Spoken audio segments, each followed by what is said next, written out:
अच्छा, अब हमारे पास केस 3 है, that is when roots of the integer equations are distinct and differ by integer. अब जब हमारे पास डिफर बाय इंटीजर आ रहे हैं, दैट मीन्स ऑब्वियसली एक जो हमारे पास रूट होगा वो बड़ा होगा, एक जो हमारे पास छोटा होगा। ठीक है, तो हमारे पास बेसिकली हम जो इस पर काम करेंगे, इसमें सारा जो प्रोसीजर है वो बिल्कुल वैसे ही है जो अब तक हम करते हुए आ रहे हैं। लास्ट वाला स्टेप भी बिल्कुल वैसे ही होगा, बस एक एक्स्ट्रा स्टेप हम कर रहे हैं। इसके अलावा जो हमने केस 2 में काम किया है, हमें बिल्कुल उसी प्रोसीजर को जो है फॉलो करना है। बस हमें क्या करना है, ये सिनेरियो हम सब बस समझ लें कि हमारे पास जो भी रूट्स आएंगे उसमें से एक जो है वो बड़ी वैल्यू आएगी, एक जो है वो छोटा रूट आएगा। ठीक है, तो हम क्या करेंगे कि हमारे पास जो मॉडिफाई करेंगे रूट को, एक रूट को हमें मॉडिफाई करना पड़ेगा और वो वाला रूट होगा जो कि हमारे पास कम वाला होगा। सही है, तो हम देख लेते हैं कि हम बेसिकली कर क्या रहे हैं। अब हमारे पास गिवन क्वेश्चन ये है। अब इसमें जो है वो हमारे पास बेसिकली, अगर इसमें x को हम पहले 0 पुट करके देख लेते हैं, हमें यहाँ से नज़र आ रहा है कि सिंगुलर पॉइंट है। फिर हमारा बिल्कुल वही प्रोसीजर कि y का हमारे पास इक्वल्स टू दिस होता है, y डैश हमारे पास ये होगा, y डबल डैश आएगा, उसको हम अपनी इक्वेशन के अंदर पुट करेंगे। अब अच्छा, यहाँ पर इस बात को सिंप्लीफिकेशन पे ख्याल रखिएगा, यहाँ पे x इंटू 1 माइनस एक्स है, तो जैसे हमने एक प्रैक्टिस क्वेश्चन किया था क्लास में, उस पैटर्न पे करना चाहें या डायरेक्ट पुट करके उसको करना चाहें, हमने इसको सिंप्लीफाई कर दिया है। ठीक है, सिंप्लीफाई करने के बाद हमारा नेक्स्ट स्टेप क्या होता है कि जो हमारे पास सबसे लीस्ट पावर जो होती है, हम उसके कोफिशिएंट को जो है वो लेते हैं। तो हमारे पास यहाँ पर लीस्ट पावर x माइनस 1 ही है, तो हम x माइनस 1 के कोफिशिएंट लेंगे ताकि हम इंटीजर इक्वेशंस फॉर्म कर सकें और अपने रूट्स को फाइंड आउट कर सकें। तो x पावर m माइनस 1 के जो हमारे पास कोफिशिएंट आ रहे हैं वो ये आए, और जब हमने इसको सिंप्लीफाई किया तो हमारे पास जो रूट फॉर्म हुए वो हुए m is equals to 0 and m is equals to 2। ठीक है, अब अगर हमें पता चल रहा है कि ये डिस्टिंक्ट है और डिफ़र बाय इंटीजर है। डिस्टिंक्ट तो हमने केस 1 भी किया था, लेकिन जो केस 1 था वो क्या था, नॉट डिफ़र बाय इंटीजर था। यहाँ पर हमारे पास जो है ये डिफ़र बाय इंटीजर हो रहे हैं। इसके बाद हमारा वही वाला प्रोसेस कि एक्स एम माइनस 1 था, तो फिर हमने x पावर m की वैल्यूज़ को फाइंड आउट किया, जिससे हमारे पास a1 का आंसर आ गया। फिर m प्लस 1 के कोफिशेंट्स को लिया, जिससे हमारे पास a2 का आंसर आ गया, और फिर m प्लस 2 से a3 तक का आंसर हमारे पास फाइंड आउट हो गया। अब इसके बाद हमें क्या करना है, जब हमने a1, a2, a3 की वैल्यूज़ को फाइंड आउट कर लिया है, तो आपके पास जो दो रूट्स आए थे उसमें से जो हमारे पास ग्रेटेस्ट वैल्यू वाला जो रूट था, हम हमेशा सबसे पहले उसको उठाएंगे।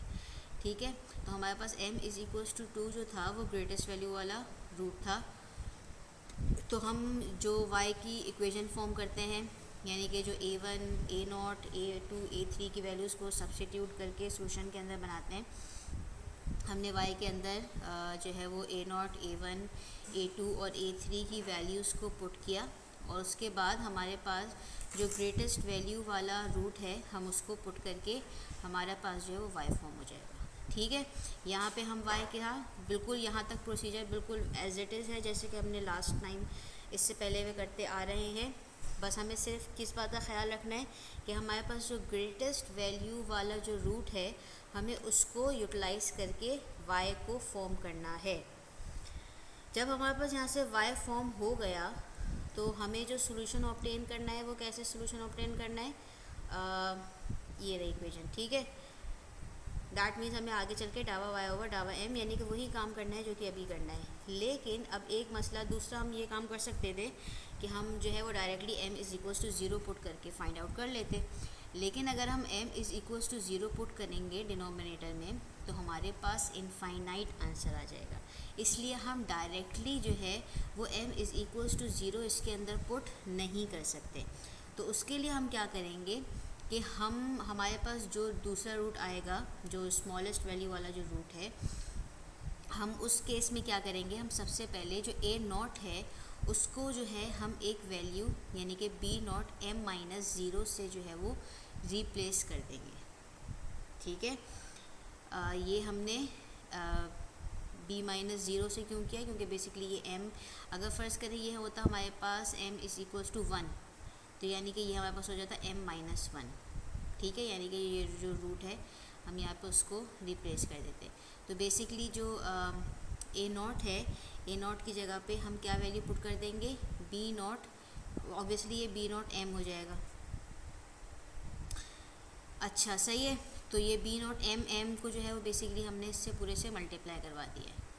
ठीक है, फिर से रिपीट कर दूं, अगर ये रूट फर्स्ट करें मेरे पास 1 होता तो यहाँ पे मैं m माइनस 1 पुट कर रही थी। अगर ये कोई भी लेस वैल्यू होती, जो भी हमारे पास होता ये वैल्यू यहाँ पे जाके इधर आ जाती। ठीक है, तो हमें ये पूरा फैक्टर जो है वो एज इट इज़ यहाँ पे रिप्लेस करना था।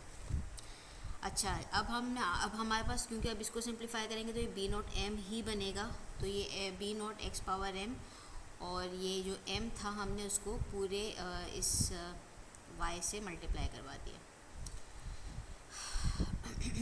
ये y हमारा। ठीक है, इसके बाद हम ये क्यों कर रहे हैं, क्योंकि हमें पता है हमें सोल्यूशन देगा, हमें जो बेसिकली चाहिए होगा वो क्या चाहिए होगा, डावा y ओवर डावा m।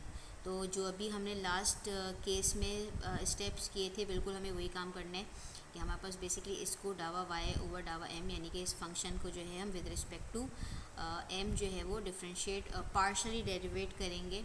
तो जब हम इसको पार्शली डेरिवेट करेंगे हमारे पास वही काम बनेगा कि ये हमारे पास u बन जाएगा, ये जो ब्रैकेट है हमारे पास v फॉर्म हो जाएगा, b नॉट एक्स एम का डेरिवेटिव हमारे पास क्या आ जाएगा, b naught X M log x, और ये वाली चीज़ एज इट इज़, यानी कि v जो है वो एज इट इज़ आ गया।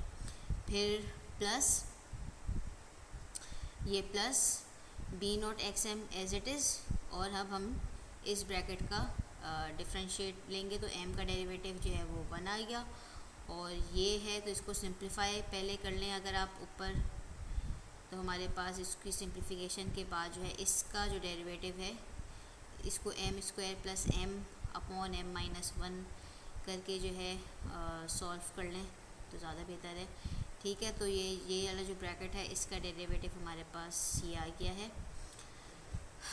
ठीक है, तो हमारे पास इस चीज़ को सॉल्व करने के बाद ये डेरिवेटिव फॉर्म हो गया, D Y over D M आ गया। इसके बाद क्या स्टेप करते हैं, जब हमारे पास डेरिवेटिव आ गया इसके अंदर हम क्या पुट करेंगे, m इज़ इक्वल्स टू 0, यानी कि जो भी हमारे पास रूट बने, हमारे पास रूट जो था वो दूसरा जो रूट था वो m इज़ इक्वल्स टू 0 हुआ था, तो इसके अंदर हम m is equals to 0 put करके ये वैल्यू फाइंड कर लेंगे। अच्छा, ये डॉट नहीं है, 1.2 नहीं है, 1 मल्टीप्लाई बाई 2 है।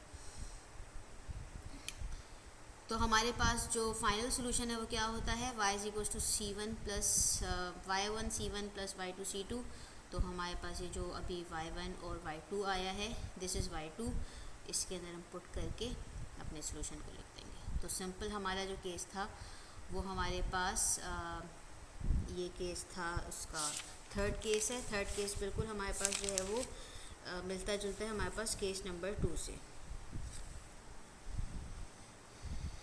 ठीक है, अच्छा एक स्टेप एक्स्ट्रा हमने इसमें ये काम किया हुआ है कि अगर हम ये अज्यूम करें कि जो हमारे पास C1 है वो हमारे पास वो half of C1 A not है, और जो C2 है वो minus B not of C2 है, यानी कि ये हमने बेसिकली इसको सिंप्लीफाई करने के लिए अपने आंसर को, ये आंसर भी सही है, इसमें कोई मसला नहीं है। हम क्या कर रहे हैं कि इस चीज़ को जो है अगर हम सिंपलर फॉर्म के अंदर लिखना चाहें तो हम बेसिकली इस चीज़ को जो है वो डिनोट कर देंगे C1 से, और जो हमारे पास इसमें ये जो C2 आ रहा है, ये C2, इसको जो हम बेसिकली डिनोट कर रहे हैं C2 से, यानी कि एक वैल्यू के अंदर चेंज करना चाहें ताकि हम अपने आंसर को C1 प्लस C2 की फॉर्म के अंदर लिखना चाहें अगर, तो हम बेसिकली इस वैल्यू को और इस वैल्यू को जो है वो C1 और C2 से रिप्लेस कर देंगे, तो हमारे पास जो आंसर है वो सिंप्लीफाइड फॉर्म के अंदर आ जाएगा। बेसिकली सिर्फ हमने इसमें जो है वो सिंप्लीफाइड फॉर्म में लाने के लिए इसको ऐसा किया हुआ है। ठीक है, तो ये हमारा केस नंबर 3 था।